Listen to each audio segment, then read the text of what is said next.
NDR సంస్థకు కాంట్రాక్టర్లకు అడ్డుపడుతున్న Orugallu lorry association అధ్యక్షుడు ఎన్డీఆర్ సంస్థలో 1,00,000 టన్నులకు పైగా లోడింగ్ ఉన్నా కూడా మా సంస్థ నుండి 7 లారీలు మాత్రమే నడుపుతూ అదే విధంగా నెలకు 2,000 నుండి 3,000 లారీలకు లోడింగ్ ఇచ్చినా కూడా మాపై బురద చల్లడం జరుగుతుంది. మమ్మల్ని అన్ని రకాలుగా ఇబ్బంది పెట్టడమే కాకుండా పరోక్షంగా లోకల్ అసోసియేషన్ నుండి 2 నాయకులు డబ్బు ఇవ్వాలి, లేకపోతే ఇంతకు మించి మేము దిగజారుతామని లోకల్ అసోసియేషన్ అధ్యక్షుడు ఫిరోజ్ జనరల్ సెక్రటరీ ఎస్కే హస్మత్ చెప్పడం జరుగుతుంది. 2 వ్యక్తుల వల్లే ఓరుగల్లు లారీ అసోసియేషన్ లో లారీ డ్రైవర్లు మోసపోవడం జరుగుతుంది.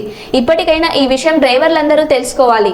ఇలానే మా సంస్థకు ఇబ్బందులు కలిగిస్తే పూర్తిగా తొలగించడమే కాకుండా వేరే వారికి అవకాశం ఇవ్వడం జరుగుతుంది. ఈ విధంగానే కొనసాగితే వీరిద్దరిపై చట్టరీత్యా చర్యలు తీసుకోవడం జరుగుతుంది.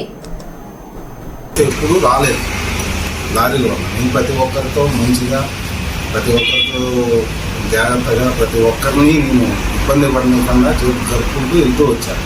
కానీ ఈ 10 రోజుల నుంచి నా మీద కొంచెం అపనిందలు వేసుకుంటూ మేనేజర్ కొంచెం అరాచకం చేస్తున్నాడని చెప్పి మా కంపెనీ లారీలు ఒక 7 లారీలు ఉంటే ఆ లారీలు 12 లారీలు ఉన్నాయి, 20 లారీలు ఉన్నాయి, 50 లారీలు ఉన్నాయని చెప్పి అబద్ధాలు చెప్పుకుంటూ నన్ను ఇబ్బంది పెట్టుకుంటూ నాకు వచ్చిన వ్యాగనం సరుకులను పెరుగును ఆపుకుంటూ వీళ్ళు అరాచకం చేసుకుంటూ ఉన్నారు. ఓరుగల్లు లారీ అసోసియేషన్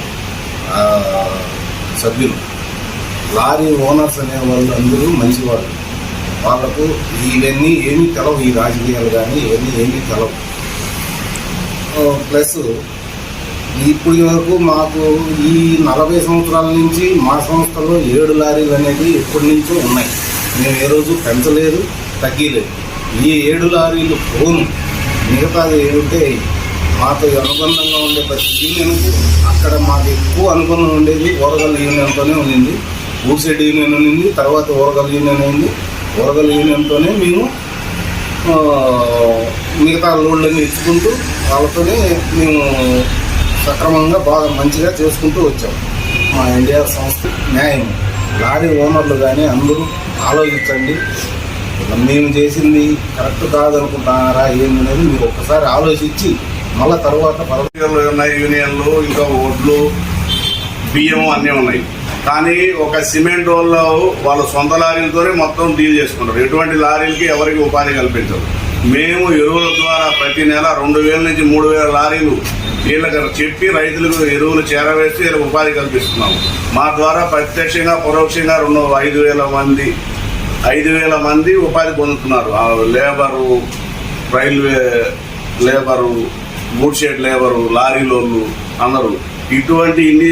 ఎటువంటి ఉపాధి కల్పించిన సిమెంట్ వాళ్ళు డైరెక్ట్ సీరియల్ లేకుండా వాళ్ళ ఓన్ పనులు వాళ్ళు కొట్టుకోవచ్చు. మా ఎరువుల కాడికి వచ్చేసరికి మా సొంత లారీలతో మేము కొట్టుకోవడం ఎందుకని చెప్పి మా మీద దౌర్జన్యం చేస్తున్నారు. ఇది ఎంతవరకు సమంజసం? ఇట్లాగే మా మీద దౌర్జన్యం చేస్తే మేము కలెక్టర్ గారికి మరియు జిల్లా రెవెన్యూ ఆఫీసర్లకి మరియు కమిషనర్ ఆఫ్ పోలీస్ గారికి, అగ్రికల్చర్ డిపార్ట్మెంట్కి లెటర్లు ఇచ్చి మళ్ళీ వేరే యూనియన్ని సంప్రదించి మేము తీసుకోవాల్సిన చర్యలు మేము తీసుకొని తద్వారా లారీ ఓనర్లు తీసుకుంటామని చెప్పి ఓరుగల్లు లారీ అసోసియేషన్ హెచ్చరిస్తున్నాము. మా బషీరుద్దీన్ కాంట్రాక్టర్ 2 లారీలు 10 లారీలతోనే తిప్పుతున్నాం. కానీ మాకు ఇంకా ఒత్తిడి ఉంది. మీ ఫర్టిలైజర్ కాంట్రాక్టర్ ఓన్ ఉండాలంటే 20-30 లారీలు ఉండాలని చెప్పి కంపెనీలు ఒత్తిడి చేస్తున్నా కూడా వీళ్ళ ఉపాధి ఇబ్బంది